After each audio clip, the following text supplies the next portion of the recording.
Mari kita selami sebuah doktrin yang tertanam begitu dalam di jiwa sebuah bangsa. Sebuah garis merah yang tak terlihat, namun tak mungkin bisa dilintasi. Kita tidak sedang berbicara tentang sekedar persenjataan, tidak. Ini adalah sebuah penelusuran ke dalam jantung identitas Iran, di mana gema sejarah ribuan tahun, keyakinan ideologis yang mengakar, dan kalkulasi strategis yang dingin menyatu menjadi sebuah pertahanan yang ditempa dalam api. Tidak ada perang resmi yang terdengar, tidak ada deklarasi yang disiarkan ke seluruh dunia. Tapi jangan salah, ketegangan ini begitu nyata, begitu kental, hingga kita bisa merasakannya di udara. Ia hidup bukan di medan perang terbuka, melainkan di koridor-koridor kekuasaan yang senyap, dalam setiap laporan intelijen yang ditandai rahasia, dan di balik setiap manuver diplomatik yang penuh teka-teki.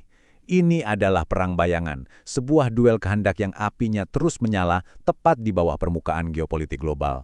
Di satu sisi panggung, kita melihat sebuah kekuatan global Amerika Serikat mengerahkan seluruh arsitektur tekanannya, sanksi ekonomi yang dirancang untuk melumpuhkan, isolasi diplomatik, dan ultimatum yang tajam. Namun di sisi lain, Iran tidak goyah. Ia tidak mundur, ia berdiri tegak, memegang erat program misilnya seolah itu adalah pilar terakhir kedaulatannya. Ini bukan lagi sekedar negosiasi, ini adalah pertarungan kehendak murni, sebuah kekuatan dahsyat yang tak terbendung membentur sebuah objek yang tak tergoyahkan. Nah, bagi pengamat luar, sikap Iran ini seringkali tampak sebagai sebuah sikap keras kepala yang irasional, sebuah provokasi yang membahayakan stabilitas. Tapi disitulah letak kesalahan membacanya. Pertanyaan sebenarnya yang harus kita ajukan adalah, mengapa sebuah program militer bisa dianggap begitu sakral hingga menjadi sebuah garis merah yang absolut? Untuk menemukan jawabannya, kita tidak bisa hanya membaca berita utama. Kita harus melakukan perjalanan yang lebih dalam, masuk ke ruang mesin ideologis dan historis Iran itu sendiri. Untuk benar-benar mengerti keteguhan baja ini, kita harus sejenak meninggalkan masa kini. Kita perlu melakukan perjalanan waktu, mundur lebih dari 13 abad ke sebuah peristiwa di padang pasir yang panas. Sebuah tragedi yang gemanya tidak pernah benar-benar padam, dan hingga hari ini terus membentuk DNA strategis Iran. Karena di sini, masa lalu tidak hanya diingat, ia dihidupkan kembali sebagai panduan untuk masa depan. Kunci untuk membuka teka-teki ini terletak pada apa yang bisa kita sebut lensa Karbala. Bagi mayoritas Syiah di Iran, peristiwa Karbala, di mana Imam Hussein, cucu Nabi Muhammad, dikepung dan dibantai oleh kekuatan yang jauh lebih besar, bukanlah sekedar sebuah catatan sejarah. Ia adalah sebuah arketipe, sebuah cetak biru abadi tentang perjuangan melawan penindasan. Melalui lensa inilah setiap ancaman modern dilihat dan diinterpretasikan. Sanksi ekonomi dari Barat, itu bukan sekedar kebijakan luar negeri, itu adalah pengepungan modern. Tekanan diplomatik, itu bukan negosiasi, itu adalah ujian terhadap prinsip dan keteguhan iman. Coba bayangkan ada seutas benang merah moral yang terbentang lurus melintasi waktu. Di masa lalu, ujian tragis di Karbala menanamkan sebuah prinsip yang suci untuk masa kini. Keadilan dan hak mutlak untuk membela diri ketika dizalimi. Prinsip inilah yang kemudian berevolusi, menjadi tulang punggung baja dari doktrin pertahanan Iran di era modern. Garis ini tidak statis, ia hidup, ia berdenyut di jantung setiap keputusan strategis yang mereka ambil hari ini. Dan disinilah kita menemukan sebuah jurang pemahaman yang sangat berbahaya. Dunia luar, terutama Barat, melihat sebuah papan catur geopolitik. Setiap langkah Iran adalah manuver politik untuk memperluas pengaruh sebuah ancaman.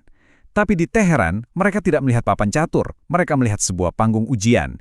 Setiap tekanan dari luar adalah tes terhadap ketahanan moral dan ideologis bangsa mereka. Dua realitas ini berjalan paralel, hampir tidak pernah bersentuhan, dan di dalam celah inilah benih kesalahpahaman dan eskalasi konflik tumbuh subur. Dengan pemahaman ini, kita tiba pada sebuah transformasi makna yang fundamental. Sebuah misil balistik tidak lagi dilihat sebagai tumpukan logam, sirkuit, dan bahan peledak. Dalam lensa Karbala, ia menjadi sesuatu yang jauh lebih besar. Ia adalah perwujudan fisik dari prinsip perlawanan. Ia adalah jaminan bahwa tragedi Karbala, ditinggalkan dan tak berdaya, tidak akan pernah terulang lagi.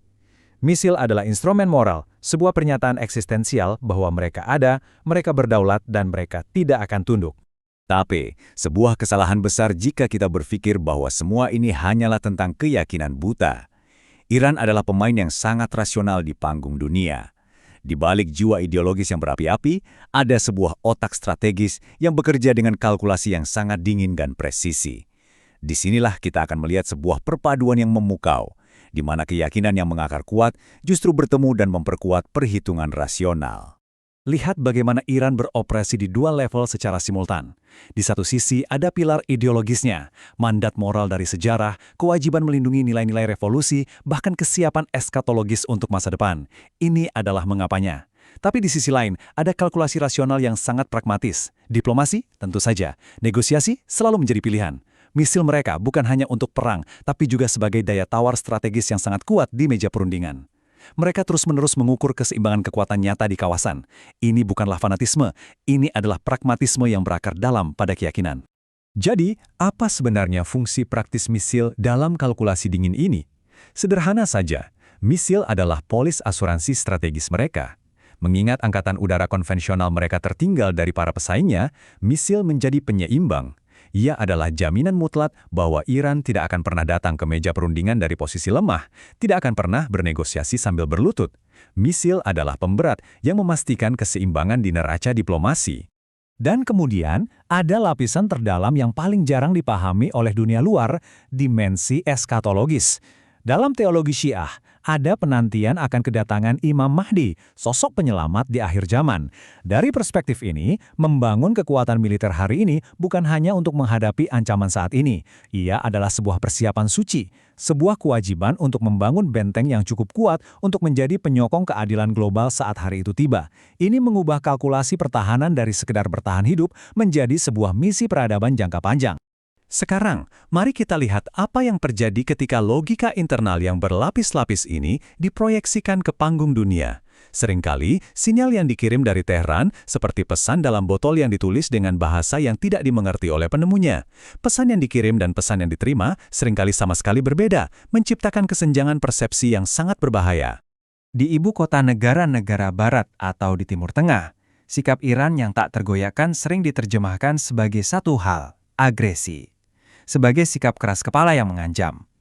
Namun jika kita mendengarkan narasi internal di Iran, pesannya sama sekali berbeda. Kemampuan pertahanan ini tidak dilihat sebagai pedang untuk menyerang, melainkan sebagai perisai untuk melindungi kedaulatan. Ini bukan soal agresi, ini soal tanggung jawab moral yang diwariskan oleh sejarah. Ini membawa kita semua pada sebuah perenungan yang sangat mendasar. Ketika kita melihat sebuah misil Iran diarak dalam parade militer, apakah kita benar-benar hanya melihat sebuah perangkat keras, sebuah senjata, ataukah kita sebenarnya sedang menyaksikan sebuah simbol yang jauh lebih kuat, sebuah monumen bergerak yang merepresentasikan narasi sebuah bangsa yang menolak untuk tunduk?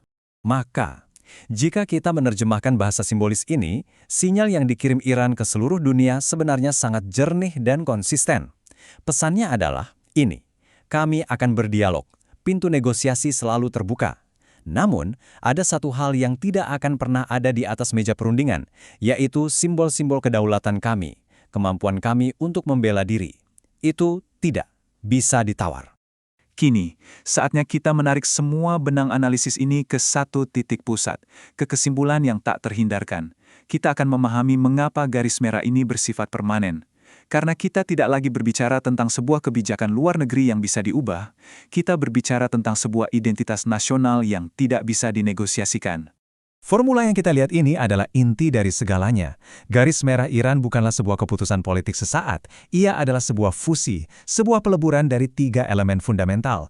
Gema sejarah yang menyakitkan, pilar-pilar ideologi yang kokoh, dan kalkulasi strategi modern yang tajam.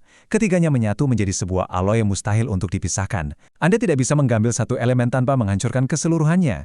Pada titik ini, program misil Iran telah menyatu ke dalam denyut nadi bangsa itu sendiri. Ia adalah manifestasi fisik dari kisah keyakinan historis mereka. Ia adalah alat vital dalam perhitungan strategi modern mereka. Dan ia adalah bagian dari visi besar mereka untuk masa depan. Mencabutnya dari mereka sama saja dengan mencoba merobek halaman paling penting dari buku sejarah dan identitas nasional mereka. Dan disinilah letak ironi strategis yang paling besar. Dari sudut pandang Teheran, setiap sanksi baru, setiap ancaman militer, setiap ultimatum dari Barat justru memiliki efek yang berkebalikan dari yang diinginkan. Tekanan dari luar tidak melemahkan tekad mereka. Sebaliknya, ia menjadi validasi. Ia menjadi bukti nyata bahwa lensa Karbala mereka benar, bahwa dunia memang menekan mereka, dan bahwa perisai pertahanan mereka mutlak diperlukan. Semakin keras dunia menekan, semakin erat mereka akan memegang perisai itu. Pada akhirnya, konflik yang membara ini bukanlah sekedar tentang jangkauan misil atau keseimbangan kekuatan di Timur Tengah. Ini adalah tentang jurang pemahaman yang dalam antara dua logika, dua cara memandang dunia yang berbeda secara fundamental. Dan saat kita mengamati setiap manuver berikutnya di panggung global, satu pertanyaan besar terus menggantung di udara, menuntut sebuah jawaban yang mungkin tidak akan pernah datang. Apakah dunia benar-benar memahami garis merah yang tidak bisa diganggu ini?